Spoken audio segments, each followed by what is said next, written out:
There's still so much value in Southeast Queensland at the moment. It's a no-brainer to be buying here. That's one of the main functions of property, is that it shouldn't be a risk.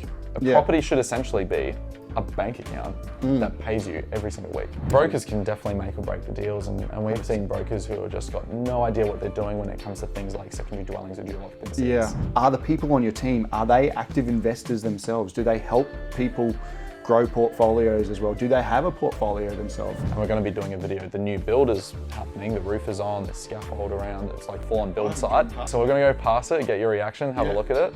And we're going to talk some more specific numbers about this specific project and talk about like what you bring to the table as a buyer's agent, what we bring to the table as designer builders, because you got to have the right design as well.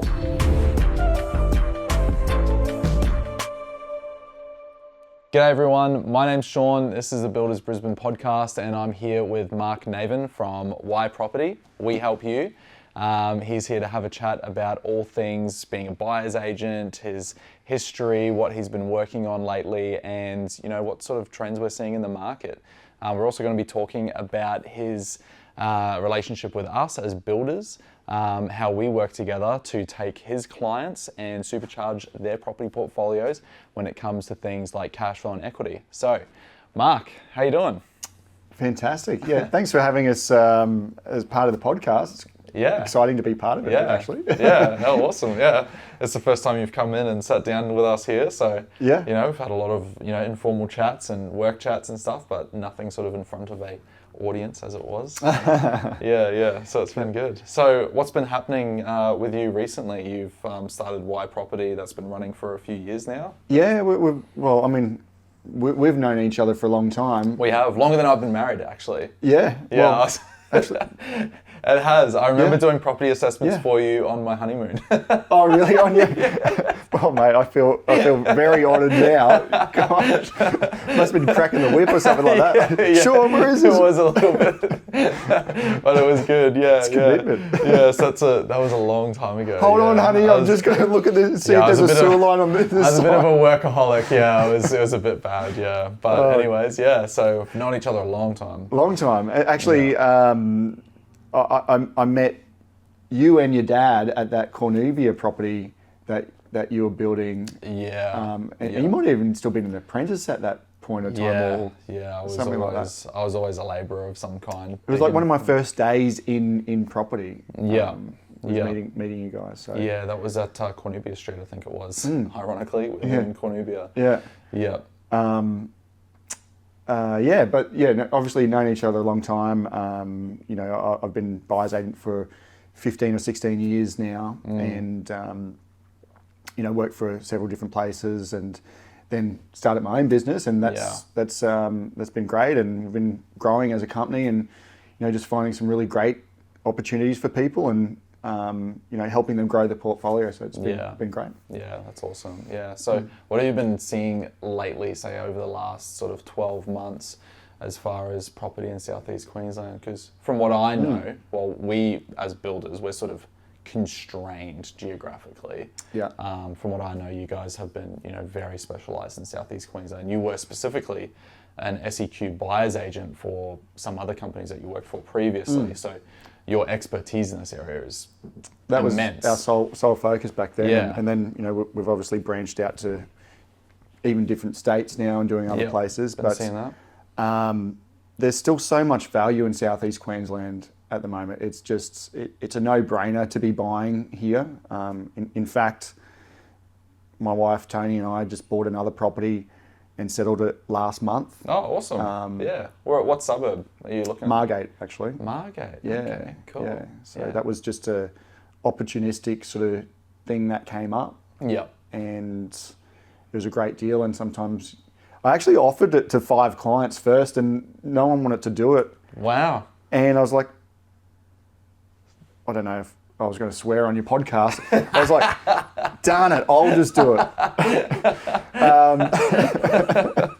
Had to bleep that one out if I did. We can keep it use PG. We can edit this in post. Yeah, we'll put you in a nun's outfit. But so we did it anyway, and I mean it's so putting your money where your mouth is the point of that.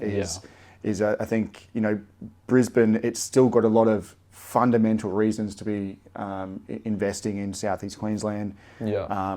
We've got low vacancy rates, we've got increasing population, there's still plenty of job opportunities. We just don't have enough properties for people to either buy or to rent. We've been seeing that as well, Yeah. We just had a 2-bedroom granny flat, say, where was it, Alice, in Kingston, right? And the 55 applicants, and it ended up renting for like, what did it rent for? Something crazy, like $490 a week or something. Yeah. Thinking to myself, my goodness, because we do property management as well, and we're seeing that regularly. Like if something's, you can't overprice things, but if something's the right price, man, you get a lot of good applications. You get, you get a lot to choose from. So but when you do overprice it, still, then it really drops off, and you're getting those shitty applications, or just not as much inquiry. So what are you sort of like focusing, say in Southeast Queensland, are you sort of focusing in specific suburbs, or are you just saying like, hey, this is a great deal in relation to the suburb, and that's what you're bringing to your clients? Like, are you focusing in different areas, or what's your sort of purview? Yeah, yes to both, I suppose, is the question, or is the answer. There's suburbs that we tend to buy in a lot because it suits what the type of client we have and the type of investor that we seem to have coming to us. And they're investors who want to grow a portfolio of multiple properties and not just necessarily one or two in a blue chip suburb. Because you find that, let's say the closer we get to the city, the lower the rental yields are, and then the quicker the servicing on the loans stops. So a lot of clients for us, they want the growth, but they also want the cash flow. And we find that, a little bit further out, 25 minutes from the city, something like that, to an hour potentially. So, generally we're looking at, places like Moreton Bay or Logan or Ipswich, because it fits within that affordable price bracket. The rental yield's still pretty good. But with that being said, we've bought stuff in Brisbane with lower yields, but it's a different strategy for those clients as well. Sure. Look, full disclosure as well to our viewers, I don't have any investment properties in the Brisbane council area. I'm all Logan and Ipswich. So I am also Logan, Ipswich, and now Moreton Bay. There you go. There you go. I mean, it would be great, but then you got to think about the holding costs. And at the end of the day, when you're investing, it's not like, oh, I'd like to own in Brisbane or Brisbane City Council suburb. It comes down to the numbers and whether it's going to make you money. Like, I was actually just thinking about this the other day. There's a lot of investors out there. They're investors, but they're still emotional investors. And they've got to have it looking nice, and they've got to have this, and there's all these constraints that they put around it, and it literally is just there's a dwelling on some dirt, and it's whether it's the numbers work or not. Exactly. So for me, I always looked at the investment property, the portfolio, as like me buying the dirt. They're not making any more of it, so the only way you're going to get more is by subdividing it. And then what comes out of that is essentially what you build on it, what you develop it, and that is what cultivates a yield. It's like buying the farmland and then planting the seeds and then harvesting and then selling. So I sort of look at it in that way. So if I can bring my yield higher, and generally speaking, a rising tide, lifts all boats. We're seeing that definitely in Southeast Queensland, I feel, at the moment. So it's like, if I can find, a boat that's a little bit low in the water and patch it up and pump out some of that water, and, I can manufacture a little bit of that uplift myself, that's awesome. And then just, really get it chugging as far as the rental yield goes. Then and it works. I'm happy, And it works. I mean, a lot of what my properties are, Tony and my properties, they're the same sort of thing, like they're big blocks of land that we can do something with them. They've often been renovators that we've been able to buy undervalued because of that. Do the renovation and it and it adds value as well on top of the. Yeah. Besides just buying it, less than what the value should be. 100%. Yeah, like you bought that property for me actually out at Crestmead or what was it, Crestmead or Marston, something like that. You can't look at me. I can't even remember the suburbs on property. So we might be able to cut to a shot of that in the video. Yeah, I don't even know. So somewhere out that way, somewhere that out there, general vicinity. Yeah. One of them. But you bought that, and that was, when did we settle on that? That was Belong Street. Because I did a video on this property, like a selfie video that we put on Instagram. That was last year. But we settled on that last year, yeah. Mid last year, maybe. So we got that for $585, which is that's insane. Even at the time, it was still insane, right? Yeah, and now it's doubly insane, ludicrous because the market's shifted. Yeah. Like you can't replicate that again at that price. Yeah, I mean, there's a lot of stuff. We couldn't even really replicate it at the time again. No, yeah, there's a lot of stuff where we were. I remember having a conversation with you about like houses and granny flats in say like Woodridge and Slacks Creek, and we were looking at properties in Slacks Creek that people were asking $265, and we're like, we can get them down to $245. Yeah, $265 is too much. This is ridiculous. Yeah. These guys must be dreaming. And then now you go out there and it's like, and you could $6, $7. Often you had more time to negotiate because there just wasn't.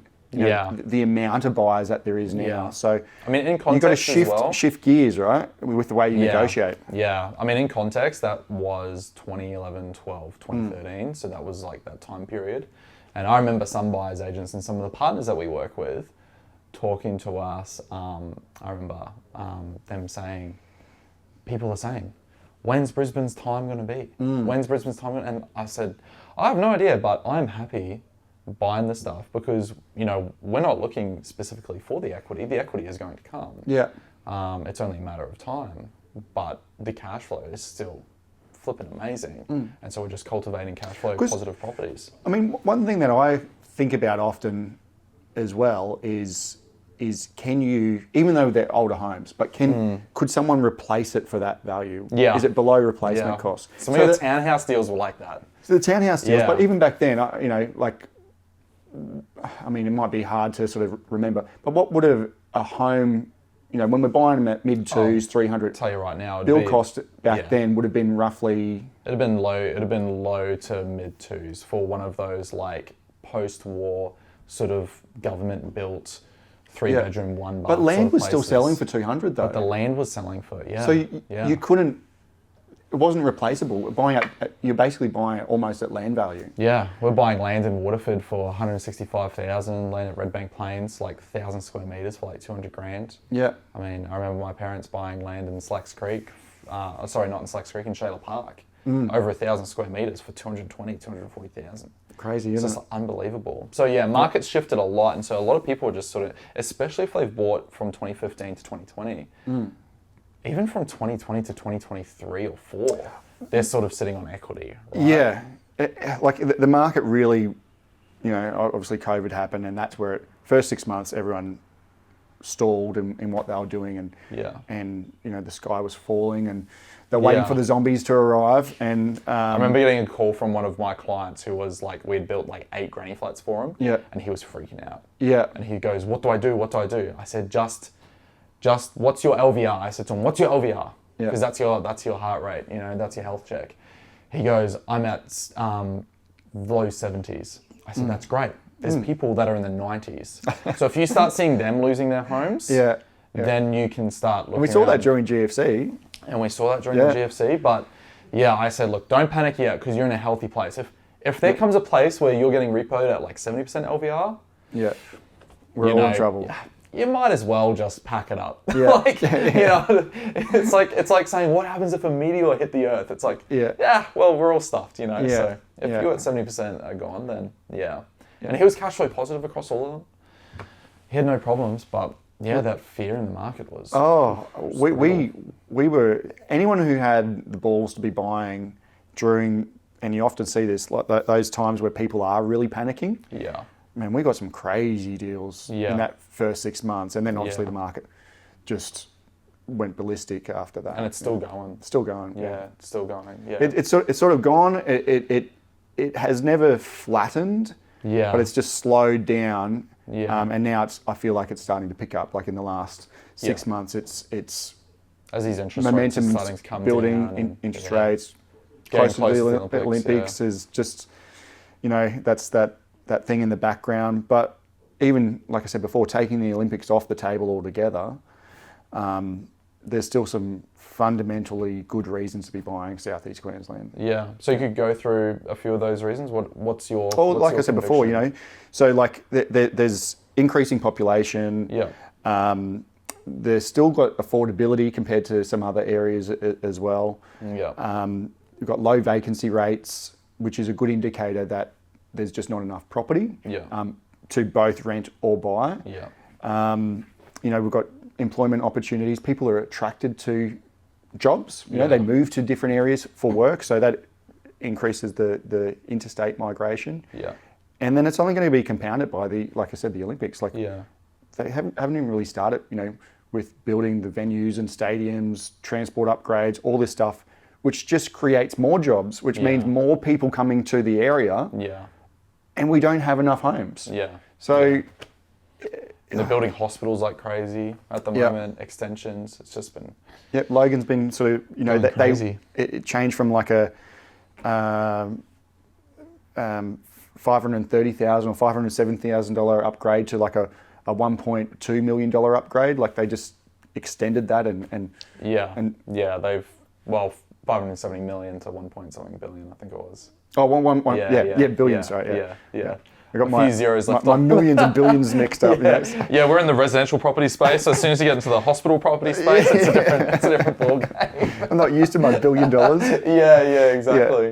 Yeah. So for us, like we've been working on a strategy. You and I together. You as a buyer's agent for various other companies, myself as a builder, design and build, putting together strategies for clients, specifically who are looking to capitalize on a very sort of, I guess you could say, niche or narrow sort of mindset when it comes to property. Could you sort of speak to, what that strategy is for your clients and how you've been seeing it play out, say, over the long term? I mean, been doing this for, over a decade, a decade and a half now. Yeah. Look, it's just such an awesome strategy, having, being able to create a second dwelling, a second income stream on a property. So, obviously buying a house with enough land that you can add a granny flat on, and probably talk about that later. Yeah.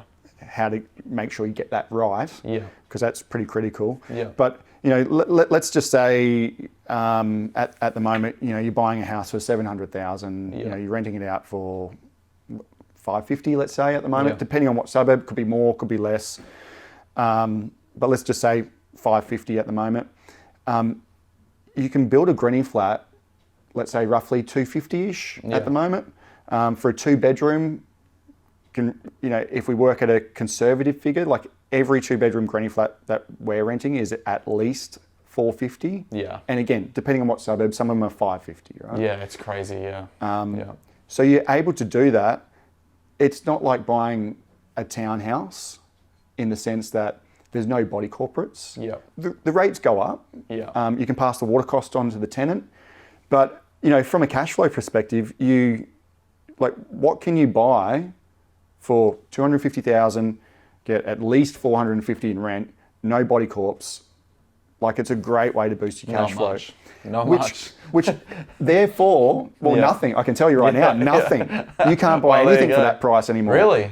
Not even in some old Dunga mining town that they sell you the hopes and dreams and they pull out of the deal. Yeah, probably. Yeah, okay. But I don't look there, so I don't know. Yeah, but nothing worthwhile anyway. But where you're getting 400, that's such a great way to boost your cash flow. And from the perspective of building a portfolio, one of the critical things is, obviously you want it to grow in value, so you can pull the equities and use that on the next one and to rinse and repeat that. Yeah. But the problem is for a lot of people, and this has been like probably for the last 5 or 6 years at least, Yes. is people fall short on the servicing. They get to a point where they're like, oh, I've got a bucket load of equity here, Yeah. and in some cases they've literally had enough to fully pay for the next property. Yeah.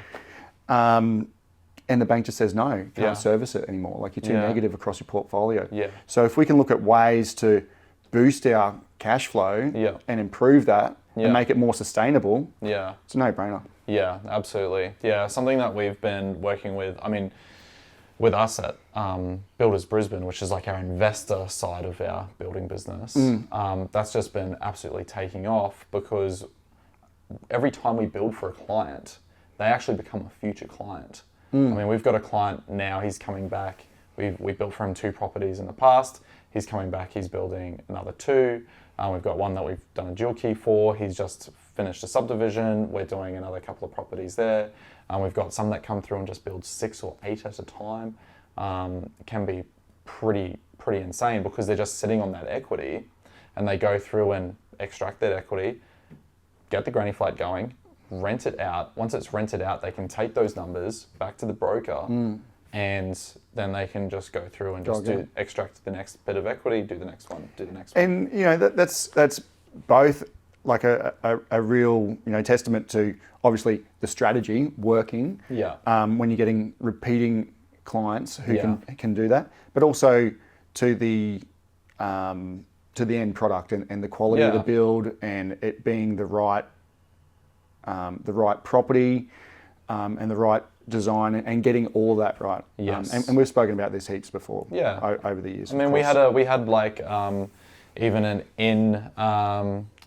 in-person meeting with a whole bunch of your clients as well. I think we're doing that again in August, right? Plug. Yep, plug. So quick plug, and we'll be talking about this. But in August, we're coming down, myself and Linton. So Linton here, he's an absolute gun. We'll be having a chat about specifically granny flats and dual occupancies. Yeah. And the dual occupancy thing I think is very intriguing because Ipswich and Logan are both like sort of really pushing it now. It's a strategy that I'm pursuing and that I'm actually using at 28B Long Street. Yeah. Because we have the case studies to show that as soon as you get a new title, not only do you get the cash flow from the new property that's being built, but with a new title, you get the equity uplift as well. How good, eh? It's actually, it's so insane. It's sort of like this secret at the moment, I feel. Like, Yeah, I feel like no one's onto it yet.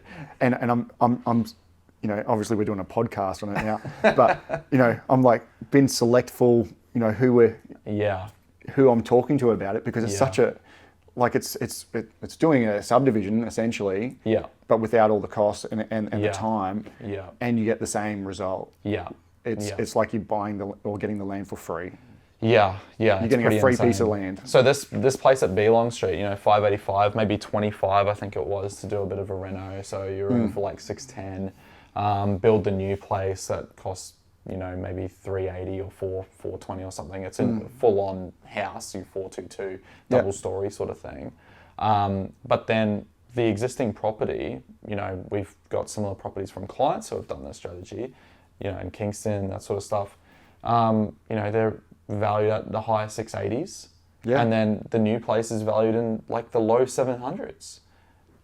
And I'm thinking to myself, that's just literally free equity. That is absolutely insane. Yeah. And then you can just extract that equity, and because you're cash flow positive, you can extract the equity out until you get to cash flow neutral. Yeah. And then set that property aside, then you've got this equity sitting here and you just go and do the next one and you just manufacture the next bit of growth. And it just seems really crazy. It's pretty cool actually. It's pretty cool. And so there's a number of things at play, like that being the right strategy, buying the right property at the right price. The right price is obviously key. You don't want to overpay for it ever. Yeah. And in that case, that was a heck of a renovation. That one, like it was. Yeah, it's a bit of a dog. It was the ugly duckling. Yeah, but that was one. You said there's some clients of yours that get potentially a little bit emotionally invested. They wouldn't touch it when they go through. And I remember actually one of the first investment properties that my dad bought, and I was labouring for him, and we went in, and I never really understood the word "turn your nose up at something." Yeah. Where people say, "Oh, don't turn your nose up at this." I realized that is actually a physical reaction to when a scent so strong and so brutal pungent smell hits your nostrils. I literally just went, oh, crikey. And that was that place in Marsden on Chambers Flat Road. Oh, okay. Yeah. The one that started it all. And the one that started it all. And I remember thinking, this is the most horrible property. And it turned out to be a great property. It was neutrally geared for him. A great buy and hold strategy, and ended up on selling it for, it was a lot more, double or triple the money. It's actually insane. So and Belong was a little bit like that coming into that, and sort of like there was. I'm sort of used to it. I see a lot of really bad things. I've never seen that much like grease though. Like on the architraves of the doors, it was like he was like licking his fingers. That got me. Like there was no bed head. It was just like a grease patch from his greasy head. Yeah. There was no headboard. Yeah. So one thing that people sort of think is gross. that the worst properties that I would go to would be ones that tenants have not looked after it. But it's the owner occupiers that are always the worst because they get years and years and years to slowly. Living in squalor. Yeah. And they get used to it too. And they have, like, my top 10 have all been owner occupiers, like just filth. But anyway. Absolute dog boxes. but there is hope. Yeah. Because we renovated it. That's right. And it's great property now. It's great property, and again, it comes down to, is it the right numbers? Yes. If we do the reno, we spend this, what's it worth after that? 100%. Yeah. Having the right team. Yeah, and that's been really good. So we're going to go out there later today and do a video on that property, and we're going to be doing a video. The new build is happening. The roof is on. There's scaffold around. It's like a full-on build. I haven't driven past in a couple of weeks. So we're going to go past it, get your reaction, have a look at it. And we're going to talk some more specific numbers about this specific project. Yeah. And talk about like what you bring to the table as a buyer's agent, what we bring to the table as designer builders, because you've got to have the right design as well. A lot of builders they sort of will just take the plans or whatever and say, yeah, no worries. But we've had properties that we've taken over for management or whatever it might be, or even we've had some clients, like I might have introduced them to you and they've decided to go with somebody cheaper. Yeah. And like, honestly, it's chalk and cheese between the builds, like some of these builds look and feel like a shipping container that's been decked out. It's quite pokey in the way that it's been designed. Yeah. Like very small, like kitchenette type things. Yeah. And while that might not be such a big issue now, because like I said, in Southeast Queensland, vacancy rates are really low. We're getting lots of applications. Yeah. Not such a big deal right now, but we've been through markets and seen properties that aren't well designed or built, or the way they're positioned on the block.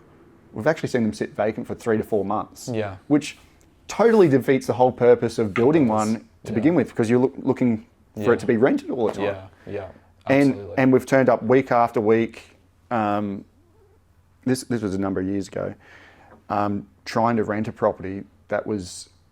It wasn't the build in this case. It was the way that it was positioned on the block. Like, it was a 900 square metre block. It was in Slacks Creek. The house was set right to the back, and the back stairs, were about half a metre to a metre off the front stairs of the granny flat. Yeah, wow. And there was a fence going in between. There was no side access for a car to get down, and that's important in Queensland. Yeah. So the front, or the granny flat, parked on the front part of the property in front of the main house. Yeah. Had to walk down like a side access, because that, like a pedestrian sort of access. And it just sat there for 4 months. Everyone that turned up was just like, oh, the price is okay, but I don't want to, do I have to park at the front? Yeah. I walk down when it's raining with my shopping bags. Yeah. Like, I'm looking up at my neighbour coming down the stairs, and it just didn't work. And I've seen a few cases like that. Yeah. And you've got to get the block right, the right block. Yeah. And you've got to get the design right as well. Yeah. And the ones that we manage that you've built, so easy to rent. Like Yeah, people I mean, come you in, want them- full-size kitchens, nice and Yeah. airy. They feel like homes. They don't feel Yeah. like a shipping container that's Yeah. shoved in the back of Yeah. someone's yard. Yeah, I mean that's because we build them like homes, and we talk about some of the other sort of builders in the market that are doing things like granny flats or even new homes, and like I would say 70% of our clients are interstate or overseas investors, and so just being able to understand like, oh, these guys actually have everything covered from start to finish. Like I don't have to worry about going through to a draftsperson and dealing with engineering and a soil test and foundation design and a certifier and all this sorts of stuff, and then deal with a builder, and I don't know if I can trust the builder and all these sorts of things, and sort of taking that off the table has been really quite good for them. So, but it's also good that so all of those things have helped a lot of our clients, but also knowing that the care factor once it's built, it's not just like, oh yeah, we built it, good luck with renting it, like it's and that's why people come back. Yeah. Because it works, and even afterwards, like you've put that thought into how can we make it, attractive for people to, for this concept to actually work. Yeah, you want it to work and you want it to be easy. Yeah. And so speaking of working and easy, the other thing that I feel we interface very well together is when you're looking at buying a property, you have the ability to just go in, get it under contract, put some fairly easy conditions to wriggle out if you need to, come through to us and say, hey, can you do a assessment on this? And so Alice, who's behind the camera, is being trained up on doing some of the assessments as well, and we do probably 2 to 3 a day for clients. Yeah. Just going through and having a look, like where's the gas main run, where's the sewer line run, what's our buildable envelope, where's north facing, how's the slope going, are we going to have to any be noise doing overlays, noise, potentially bushfire, yeah. flood, overland flow, all these sorts of things, what are the implications in the future?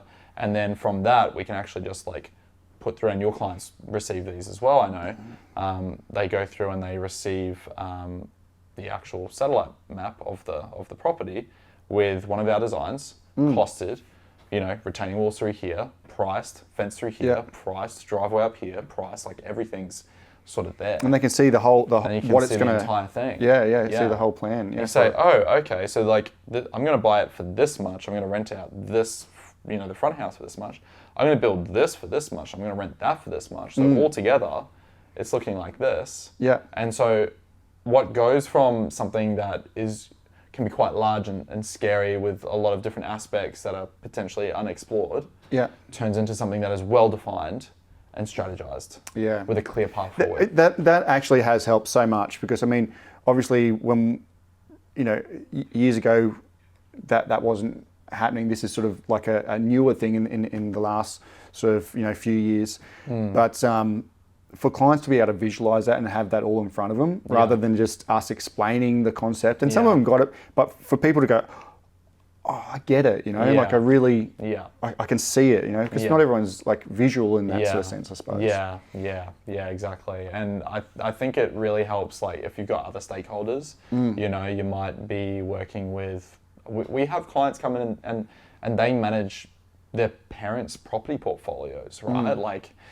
there's a bit of a stake in that as a kid. Like, hey, mum and dad, like, I know you asked me to deal with this whole investment thing, and then you got to try to pitch it to them, and it's like you might get it, but they might not. Or that's like, right. I've had, and then they can take it to the parents and say, hey, look, this is it. This is it. Oh, this is and it's really numbers, easy for them to see they it. get it exactly. Yeah. And we have, and the other thing as well is like we have some clients, they would be sort of like the wife in the relationship, and because the he's just in the business or working like flat out and doing stuff. He's like, you go and find some options, and then she's coming back and having to, explain what can be in some cases like fairly complex. It's like you need a little bit of time to digest it. Yeah. But putting it together in that plan is so helpful. Yeah. It's really good, actually. Yeah. So working with our buyers agency partners, you are, of course, one of them, and being able to have that for them, I think, is really useful. Because we've seen some doozies, and you may have seen them as well. But we have some.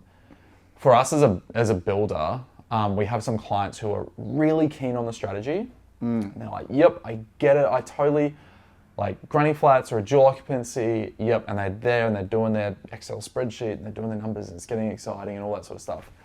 But they don't have a property yet.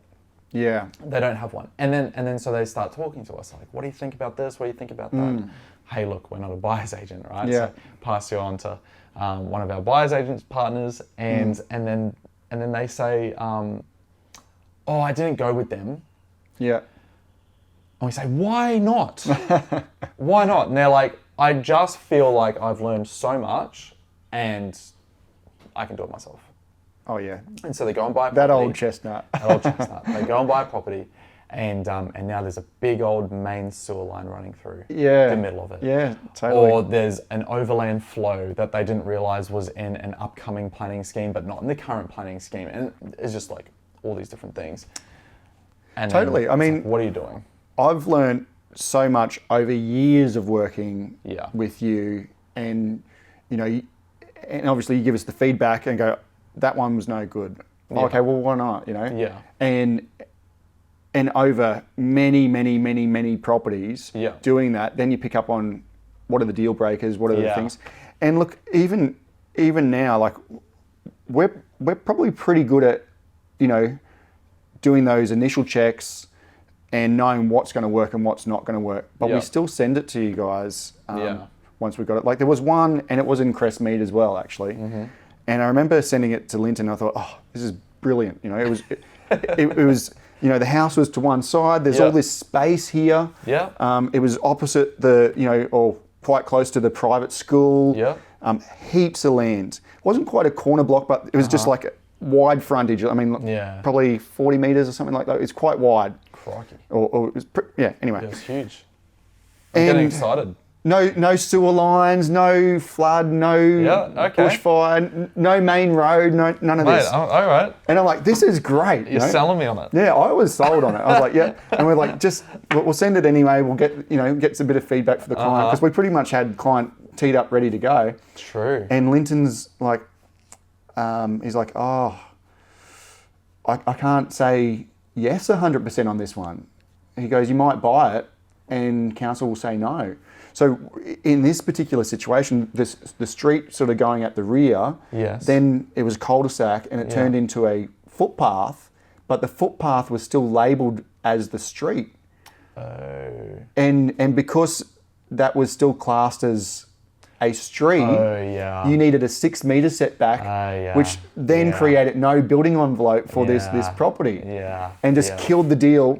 And so we could have potentially got a relaxation from council or maybe, but it was a flip of a coin, whether they were going to say yes or no. And because that was the whole strategy, was to buy this property and add a granny flat, we couldn't take the risk. Yeah. I mean, it could have happened, but I've seen a few of those. And I've seen a few of them where people have gone ahead anyways, and it's been a no. Yeah, right. And they're like, I paid an extra 50 grand or 100 grand because... And that's why you never overpay too. Worked, it would have worked and it would have been great. And, even if it was 50 or 100 more, and we did this, the cash flow would... And sure, but... you just went into something that had question marks over it. And so which is a risk. I mean, for me, that's one of the main functions of property, is that it shouldn't be a risk. A property should essentially be a bank account that pays you every single week. You should take all that risk off the table. That's a bit of a crazy risk to take. Maybe you'd take that risk if you go, you're buying it well still, and you're like, if we can't, it's okay still. It still makes sense. I can sell it or flip it or do something like that. I can get out of it. But you never overpay, especially when you got that sort of risk on the table. So just nuts. Yeah, 100%. So we've seen that plenty of times. So what's going to be happening with us, so just to sort of segue into this, we're going to be coming down in August. We're going to be talking all things granny flats and dual occupancy. So coming strategies. down means coming down to Sydney. Parramatta, Sydney is where we're doing it. It's at the Club Parramatta. 19th of August. 7 o'clock start. It's a Tuesday night. Tuesday night. That's it. There'll be a mortgage broker that we've got a lot of mutual clients with. It's great. You can register on the link below. Is that what they do? Just see here. There'll probably be something in the description. Alice will sort that out. Yeah, this sort of thing. We'll get that sorted. Yeah. But you can register just so we know how many people are coming, book the right room, and all that sort of stuff. 100%. Yeah. And so myself and Linton will be down there. You'll be able to talk to us, about some of your specific properties. We'll be able to go through some of, the details. So if you're wanting something that's a little bit more strategic and tailored to you, that's something that we can do as well. Absolutely. And we've got the buyer's agent, the mortgage broker, the designer and builders there, and we can. And this one's obviously going to be really centered around obviously the granny flat build and the extra dwellings. Yeah. And so that's what the broker's sort of going to be talking on as well, more with the finance, true. not just hey, this is the finance market, but more specifically about how we can do that from a finance point of view. Because the brokers can definitely make or break the deals, and we've 100%. Seen brokers who have just got no idea what they're doing when it comes to things like secondary dwellings or dual occupancies. Yeah. And they just structure the deal like so poorly or present it so poorly that a client that should have easily gotten finance gets knocked back. Well, I'll say that to anyone who's thinking of becoming a client, or like I always say, have you got a broker? Or are the people on your team, are they active investors themselves? Do they help people grow portfolios as well? Do they have a portfolio themselves? Because if my accountant is a very seasoned investor, and we've learned a lot. But you want someone who knows what who's done it, who's got runs on the board. Yeah. If I'm buying a property through a buyer's agent and they themselves are not property investors or own properties, red flag. It's like, oh, yeah, this is dangerous. Not even a red flag. It's stop, go the other way sign. Yeah, exactly. It's like if you're going to be working with a builder who doesn't own investment properties and is not building granny flats and dual occupancies for himself that he's also doing for clients, then that's a red flag. Yeah, totally.